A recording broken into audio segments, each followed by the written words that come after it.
新竹新埔除了有观光产业之外，农业的发展也非常盛行。我跟萱萱除了品尝在地美食，也到有机无毒的农场里头了解食材来源，学习天然的栽种方式。大家好，今晡日因要種包粟，還個種秋葵，咁因家大家是落嚟，走。小小的农田里头种植了各式各样的有机蔬菜，有报粟、秋葵、花椰菜、红萝卜，种类多到说不完。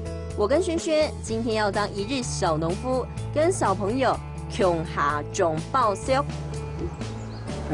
因家都種報銷，因就偷種下哈，這距離是2道到2道，到2道哈。萱萱听起来不会很难，对不对？准备好了吗？大家，共下种报粟。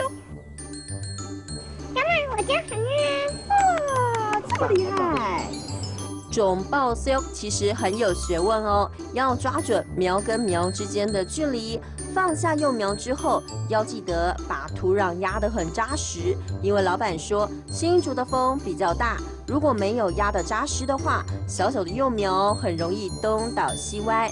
种完报粟的幼苗，老板还要教大家另一种种植方法，可以增加土地利用的价值。因家都就到個遊客來了哈，我們那邊土地唔大用哈，是開始撈報粟。那個秋葵，當到種菜啊哈，種啲草莓啲量大，你一因種落去哈，等啲玉米撈秋葵又黏高啊哈，又20公分高以後，啲草莓是拿出得去，按用人做這邊嘅土地哈，做的利用。我跟萱萱一邊種報粟，一邊學習共生的觀念，讓小小的農田裡頭有大大的利用空間。只是都到了草莓園了，當然不能錯過，讓小螞蟻萱萱體驗一下自製草莓果醬。萱萱，我吃到草莓嘞，你有沒有吃到？有，好甜哦，超好吃的。你吃太多籽了吧？